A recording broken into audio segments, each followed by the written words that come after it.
आखिर हम लोग प्रार्थना क्यों करें? आखिर परमेश्वर का वचन प्रार्थना के बारे में क्या बोलता है? आखिर कैसे हमें प्रार्थना करनी चाहिए? और आखिर प्रार्थना करने से क्या लाभ होता है?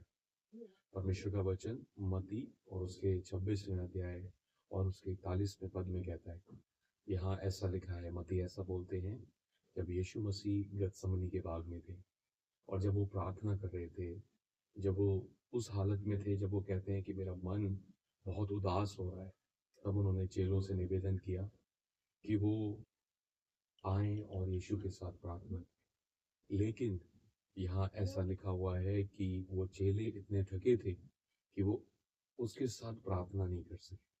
और इसी बात पर यीशु मसीह ने अपने चेलों से कहा कि देखो, मैं तुमसे कहता हूँ कि जागते रहो और प्रार्थना करो, क्योंकि आत्मा तो तैयार है लेकिन शरीर दुर्बल है। क्यों शरीर दुर्बल है?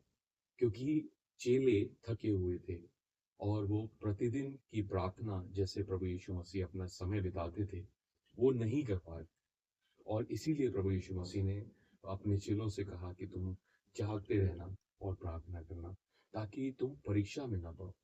मैं इसका सही अनुवाद ये बताता हूँ कि जब तुम प्रार्थना करोगे तो तुम्हारे जीवन में जो घटने जा रहा है, जो भी ऐसी परेशानी, जो भी ऐसी दुख तकलीफ या जो भी कुछ होने जा रहा है, तुम जब प्रार्थना करोगे तो तुम्हें पता रहेगा और तुम सचेत रहोगे और परमेश्वर से समझ पाओगे कि तुम्हारे जीवन में क्या हो रहा है।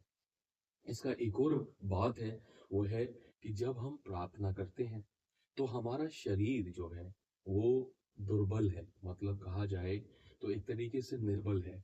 हमारे आत्मा में यानी परमेश्वर का आत्मा हमसे कुछ कह रहा है करने के लिए, और आत्मा हमारा तैयार है, पवित्र आत्मा भी तैयार है कि हमें वो जो कह रहा है वो हम करें। लेकिन कई बार हमारे जीवन में, हमारे लाइफ में आप देखेंगे कि हम कुछ करना तो चाहते हैं लेकिन कर नहीं पाते। पौलुस ने इसे रोमियो 7 में कहा कि मैं चाहता तो हूँ लेकिन मैं देख रहा हूँ मैं जो करना चाहता हूँ वो नहीं कर पाता, और जो नहीं करना चाहता वो मेरे शरीर करता है। तो जब हम प्रार्थना में समय बिताते हैं तो प्रार्थना के समय बिताने के द्वारा हम वो करने पाते हैं जो परमेश्वर का आत्मा हमसे कह रहा है। यदि आपको परमेश्वर कुछ करवाना चाहते हैं तो जैसे ही आप प्रार्थना में समय बिताएंगे तो याद रखिएगा, आप वो करने पाएंगे। आपका शरीर, हमारा शरीर जो है पवित्र आत्मा के नियंत्रण में होता है, कंट्रोल में होता है, और जो कुछ भी हर परमेश्वर का आत्मा चाहता है वो हम शरीर में करने पाते हैं यदि हम प्रार्थना करते हैं। प्रार्थना करते वक्त आप देखेंगे यीशु मसीह का वचन में ऐसा लिखा है कि स्वर्गदूत आकर उसको सामर्थ्य दे रहा था। तो कई बार हम निर्बल होते हैं, हम परेशान होते हैं, जब हम प्रार्थना करते हैं तो हमें वो ताकत दी जाती है, वो स्ट्रेंथ दी जाती है पवित्र आत्मा के द्वारा। स्वर्गदूत आते हैं और हमें देते हैं ताकि हम वो कर सकें जो हम नहीं कर पाएंगे। याद रखिए, परमेश्वर का वचन कहता है कि प्रार्थना जरूर करनी चाहिए, जिससे आप वो करने पाए जो परमेश्वर ने रखा है।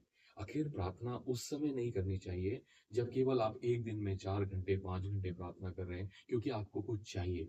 जी नहीं, प्रार्थना प्रतिदिन करिए, भले चाहे 1 घंटा करिए, 1 घंटा समय बिताइए, लेकिन जैसे ही आप प्रार्थना में 1 घंटा रेगुलर समय बिताएंगे, याद रखिएगा, आप परमेश्वर के आत्मा के कार्यों को करने पाएंगे इस शरीर में रहते हुए। परमेश्वर का आत्मा इस शरीर को नियंत्रण करेगा, और जो आप कर नहीं पा रहे हैं, प्रार्थना करने के बाद आप देखेंगे आपका शरीर वो करने पाएगा जो आप नहीं कर सकते। ऐसे ही यही घटना थी, जब आप देखेंगे चेले निर्बल इसलिए थे क्योंकि वो यीशु के साथ प्रार्थना में नहीं थे।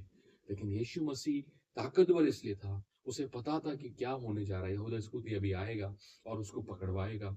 ये यीशु को मालूम था लेकिन चेलों को नहीं मालूम था क्योंकि वो प्रार्थना में नहीं थे।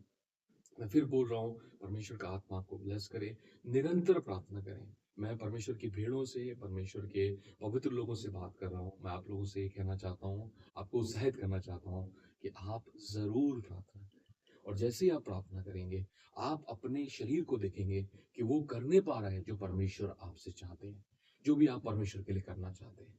इसीलिए जागते रहिए और प्रार्थना करिए।